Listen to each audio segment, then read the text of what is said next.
What if you had the opportunity to extend your love for animals beyond cats, beyond dogs, beyond small animals and traditional animals that we encounter in our regular shelter systems? What if we took this love that we felt for the animals that we interact with most often, like cats, dogs, gerbils, hamsters, and what if we kind of zoomed out and thought about ways that we could extend this compassion, extend our acts of service for these animals to other animals, specifically farmed animals, animals that are more often than not forgotten about, abused, neglected, and animals that arguably need our care now more than ever? These are some of the questions and ideas that we're going to explore today on the Street Dog podcast, brought to you by the Street Dog Coalition. We are a national nonprofit providing free veterinary care and related services to pets of people experiencing or at risk of homelessness. I'm your host, Daria Tavana, and I'm also the Director of Development at the Street Dog Coalition. So today we are thrilled to welcome Mckenzee Griffler to our podcast. Mckenzee is the executive director of the Open Sanctuary Project, where she combines her expertise as a journalist and award-winning documentary filmmaker with her passion for animal welfare. Under her leadership, the Open Sanctuary Project provides resources and guidance to help sanctuaries around the world operate sustainably and ethically. So Mckenzee's going to share some insights from her journey and her work in creating compassionate care standards for animals in need. And I am so excited about this conversation today. So welcome to the podcast, Mckenzee. Thank you so Woo! much. And thank you for that warm welcome. It Ab- feels good to feel good today. Absolutely. I know.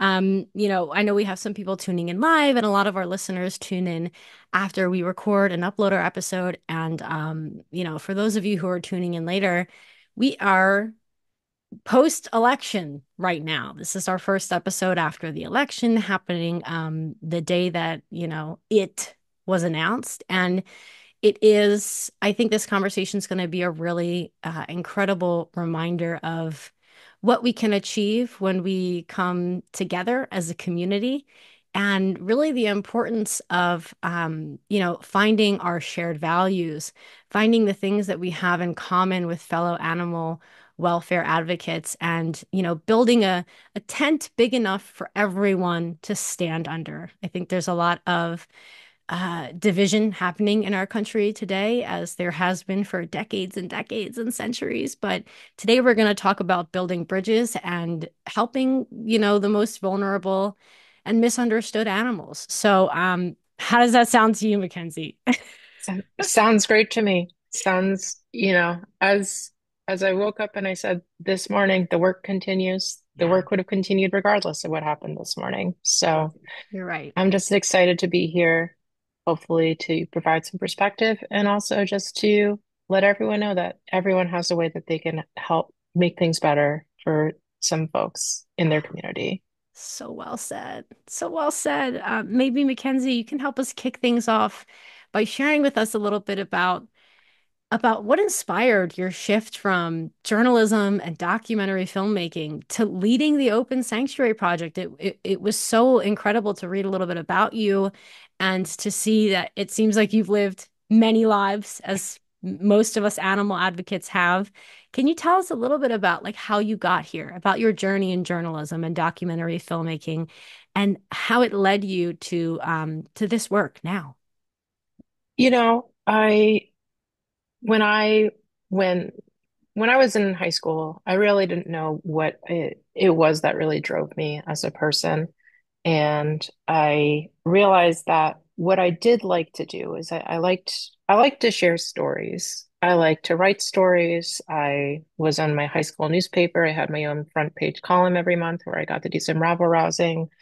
And I loved to, just kind of shed light on things. And God bless my mother. She said, maybe you should go to film school because it seems to be like the only thing that really you get a kick out of.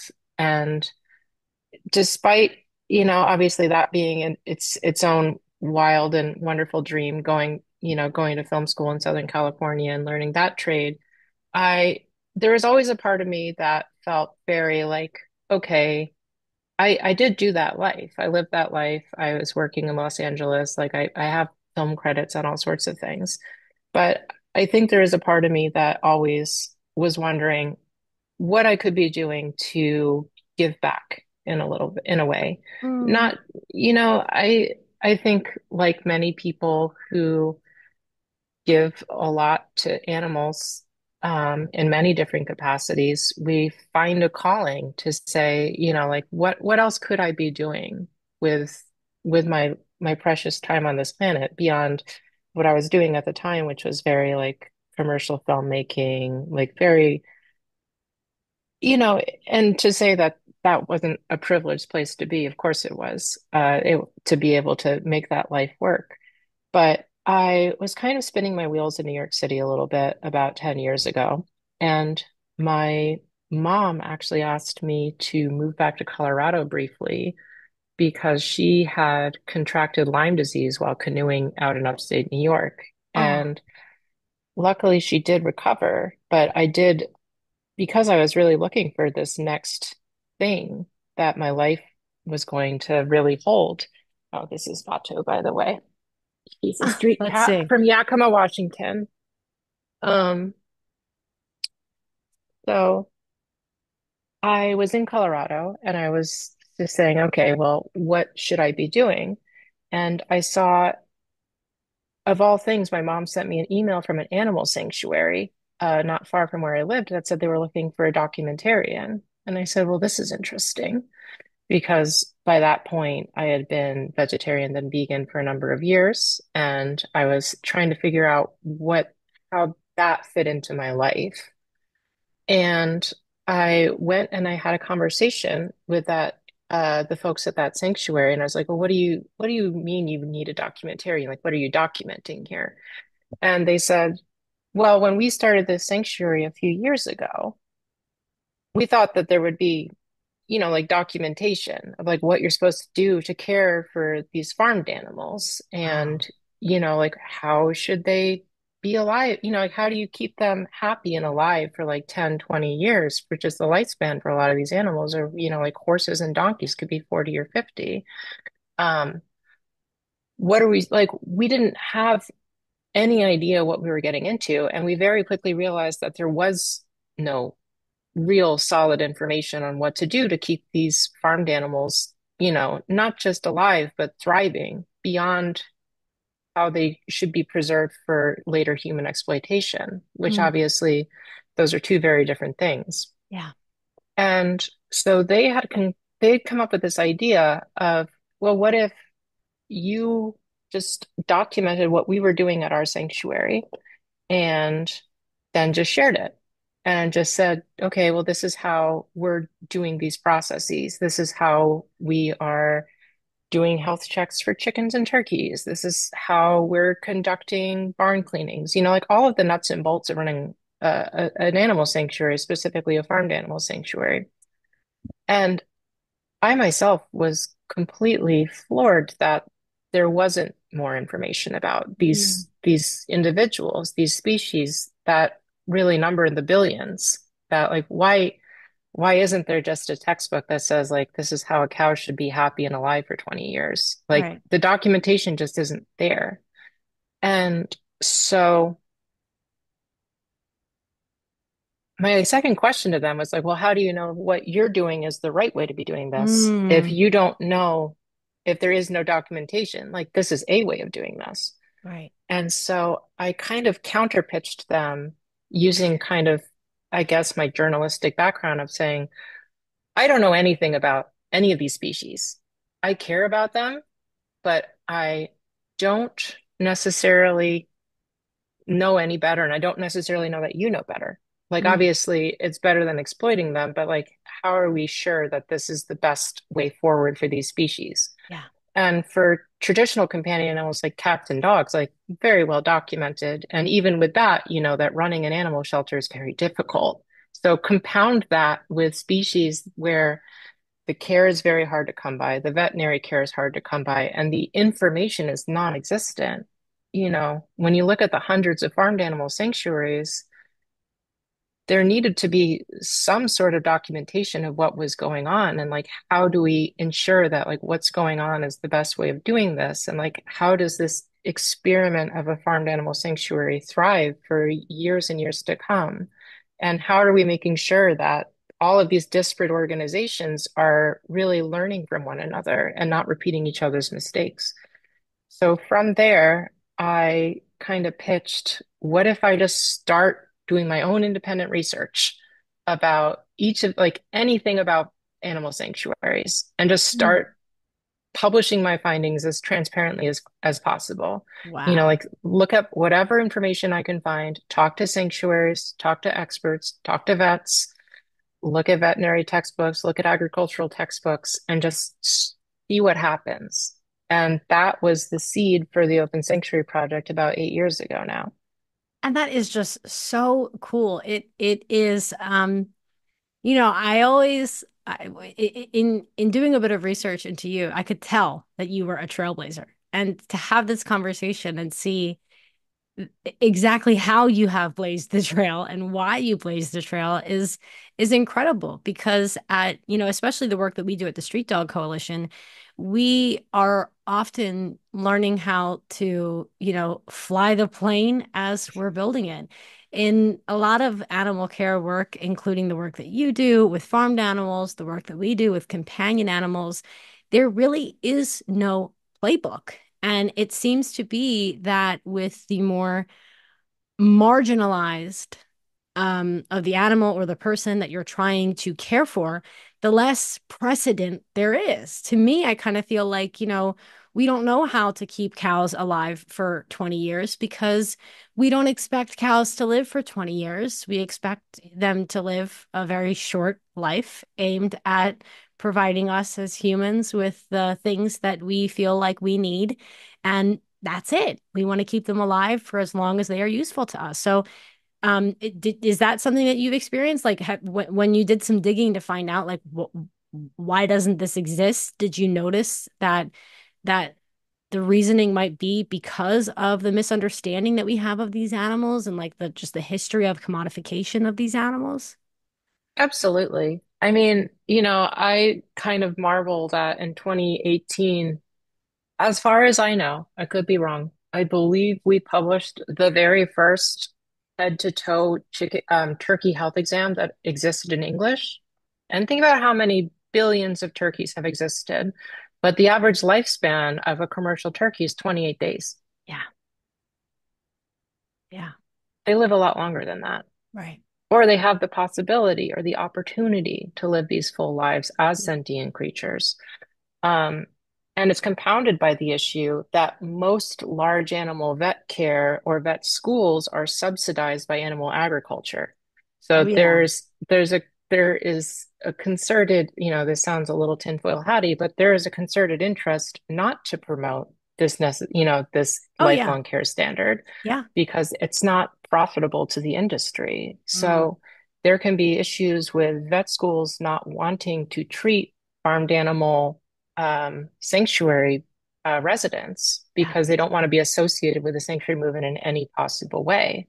Yeah. So there's a lot of big challenges when it comes to farmed animal sanctuary, just Mm, like there's really big challenges when it comes to any kind of animal sanctuary. And outside of our specific species specific care guides, we have hundreds of resources completely freely available on our website that really are great for any species mix that somebody want to provide sanctuary or rescue to.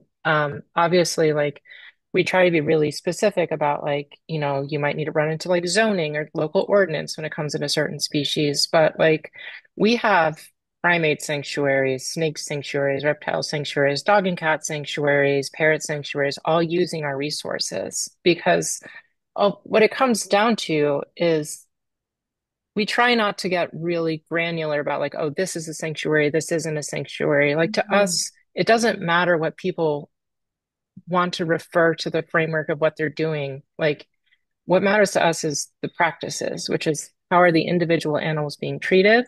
what is the expectation for minimizing their exploitation and harm, and how are other animals like them advocated for by the organization. Mm, And those are all universal points that I'd say people that have a special connection to certain species of animals all understand. I think when it comes to more marginalized species, such as traditionally farmed animal species, we, we hope that folks might consider widening their circle of compassion that we know they already have for certain species, just to include some additional species. But that being said, we have almost 800 free resources on our website, and a lot of them are broadly applicable to sanctuaries, shelters. We're getting into shelter guides for farmed animals soon for municipal shelters because a lot of the times farmed animals will enter the shelter system, yeah. like pot-bellied pigs, goats, sheep will show up in municipal shelters. And obviously, shelters already are very understaffed. They're dealing with the same compassion fatigue and burnout as everybody else in the animal movement. So, we're working on adapting our guides to be like, okay, you know how to take care of some neonatal kittens that show up. That's great. What happens if a goat shows up? What do you need? How can they thrive in your shelter system instead of, the panic that might come up and say, I don't know anything about goats. And we have a 10 by 10 concrete room that we can keep them in. Like, what Yeah. then?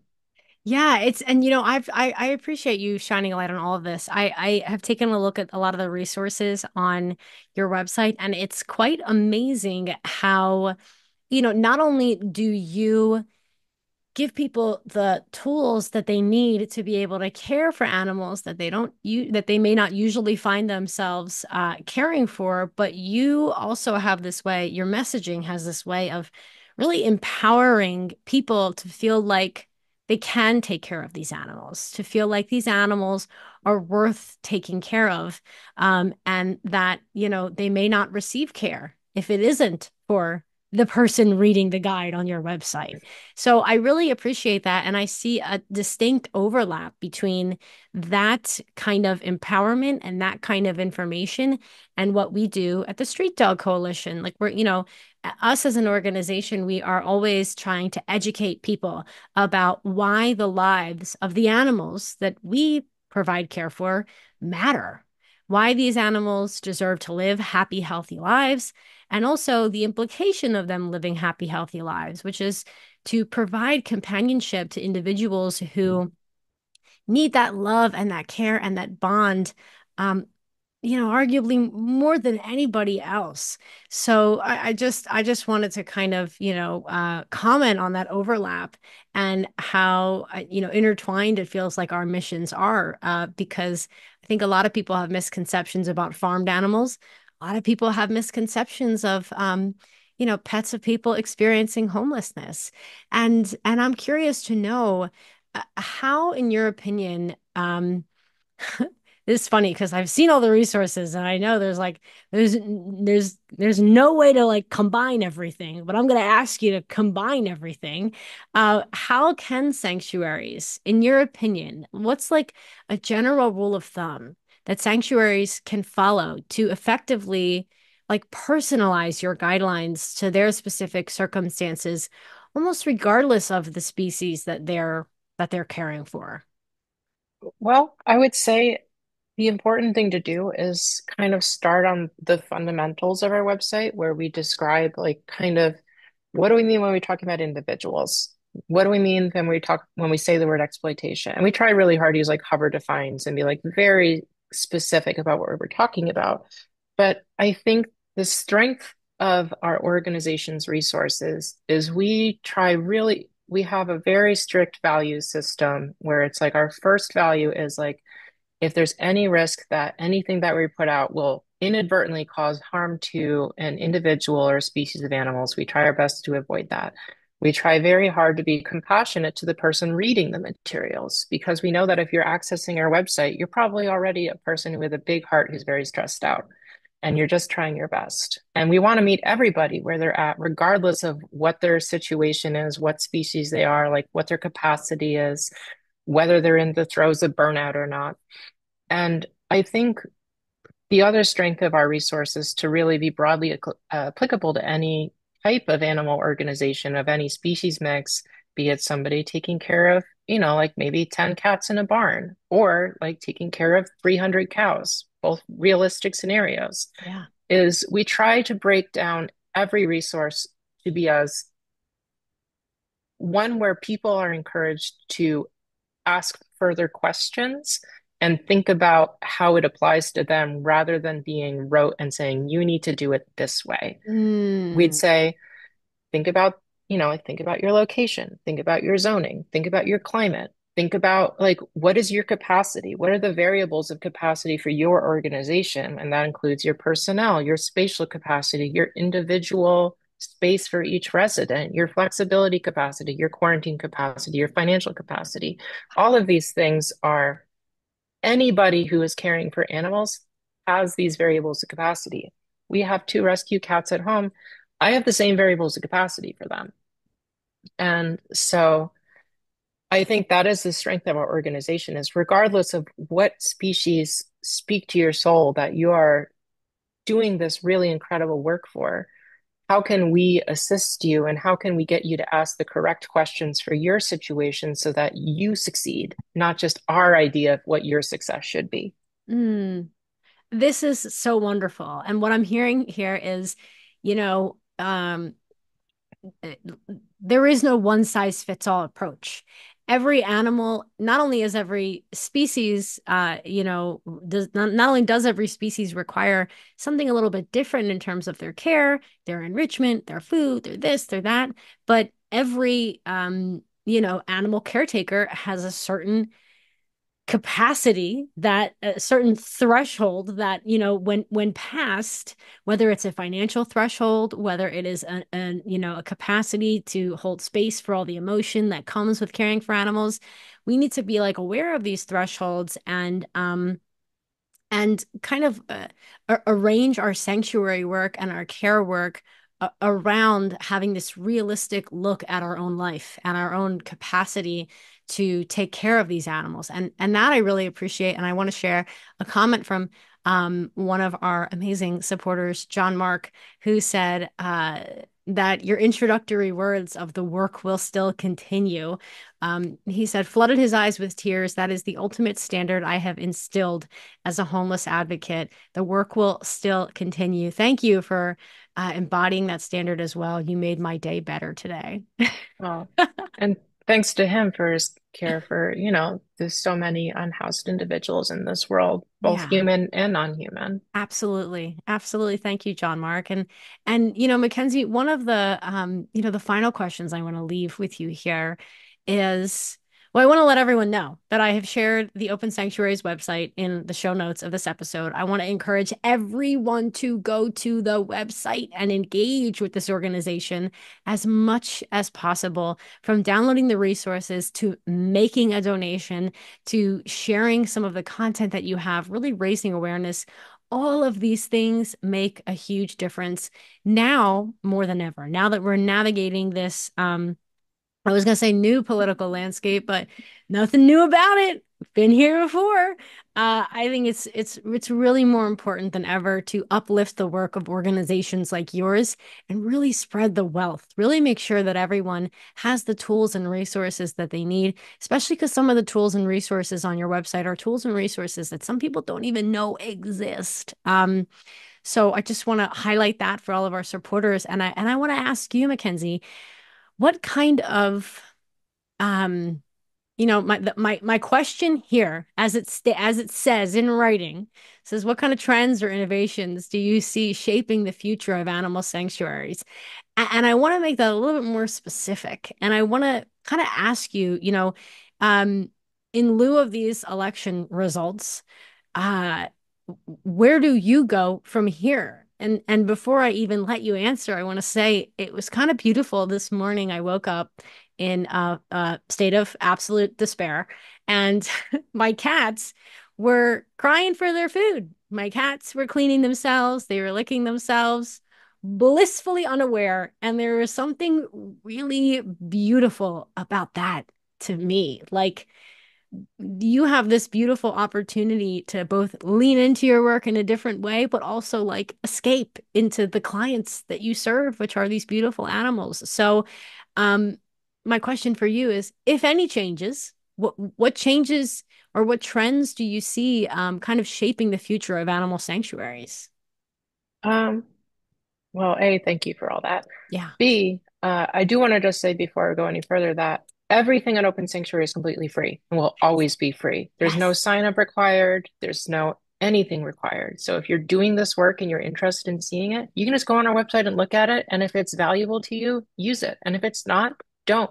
Mm, We're just here to serve as many organizations as we can.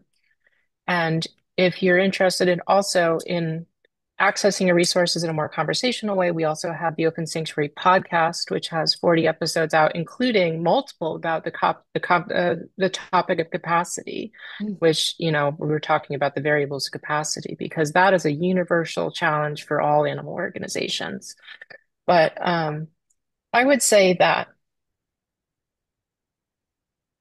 as I said at the very beginning, the work continues. yeah. There will always in the foreseeable future be individuals that need a second chance, that need a little extra compassion. And so, in that sense, the over 1,000 organizations around the world that we support had these residents yesterday, and they have them today, and they'll have them tomorrow.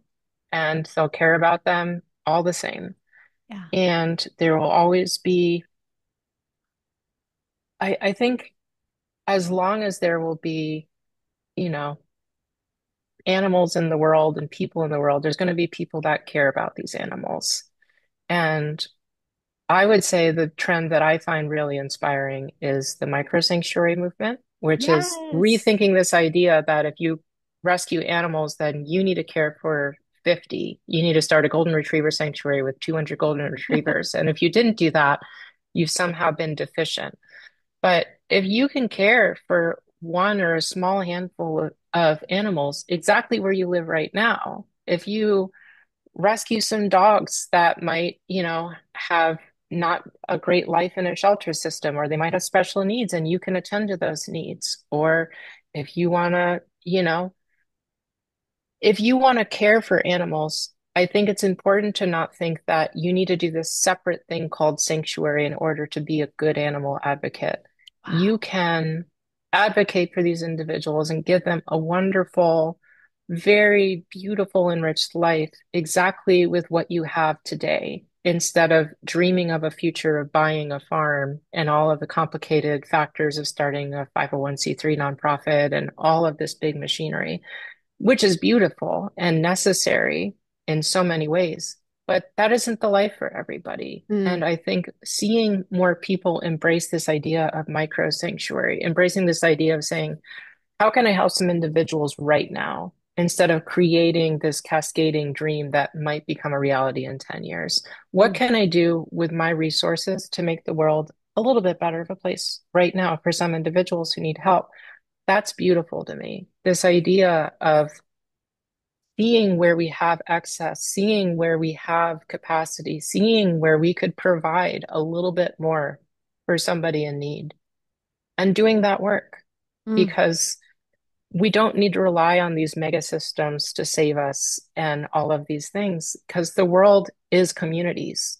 The world and these communities include humans and non-human animals alike. And I am so inspired by people saying, what I can do with my space right now in the most sustainable way is I can save 5 ducks. Otherwise, they're going to be slaughtered. And they have a great life with me. And I'm not trying to make a sanctuary with 500 ducks because that's beyond what I can do. But this is something that I can do. And the entire world could use 5 ducks or 10 cats. You know what I'm saying? It's this Yeah. idea of, rather than trying to create everything in these vast institutional frameworks, it's doing what we can with what we have and celebrating that as a beautiful thing rather than a stepping stone to something that might not be sustainable for everybody. Oh my gosh. I am going to cry. I'm going to take that advice and run with it in every aspect of my life. I think that there's like so much truth to what you're saying. There is this idea that like the fear of failing prevents us from even getting started. This idea that we can't just save one animal. That wouldn't really matter. We have to save a bunch or there's no point in doing this, right? Like, so what I'm really hearing is you, like just kind of, bringing that barrier to entry for caring for animals down a bit, and really meeting people where they're at. And instead of shaming people who love animals for not being able to help enough animals, really what you're doing is inviting people into your mission, inviting people to lean into their values and to live a life in alignment with their values. Because, like you said, everyone who lands on your website is probably compassionate and cares about animals to some extent. And really empowering those people and making them feel like what they're doing is enough and what they're doing with the limited space and resources they have is not only enough, it's more than enough. It is plenty and it should be celebrated. And I think that is just such a beautiful way to end this episode. And I'm really hoping that everyone listening is gonna apply that to their own advocacy efforts too, whether it's for animals, companion animals, farmed animals, whether it's for individuals who need our help the most right now. At the end of the day, all we have is one another. All we have are these compassionate communities that we have been cultivating within the nonprofit sector for so long. And all we have is really our neighbors, to be quite simple about it. So I just want to thank you so much, Mckenzee, for making this absolutely nightmare of a day a little bit less of a nightmare. Well, thank you for giving me the opportunity to remind myself of what matters to me. Absolutely, Mckenzee. And I want to thank you again. I want to thank our supporters again. And I want to encourage everybody to please, please, please check out the show notes. Please go to the Open Sanctuary Project's website, learn a bit more about this incredible organization. And I think it's important to read some of these resources, even if you aren't currently taking care of ducks or chimpanzees, because quite frankly, you never know when one might fall in your lap. I think if anything is certain, it's that nothing is certain. So, Mckenzee, I want to thank you again so much for taking the time to chat with me today. I really, really appreciated your grounding, calming energy, and I'm just really happy that we can support your work in this way. Thank you so much for the opportunity. You're so welcome, Mckenzee, and we got to have you back again soon. And in the meantime, please take care. I'll be thinking of you. And until next time. Thank you so much.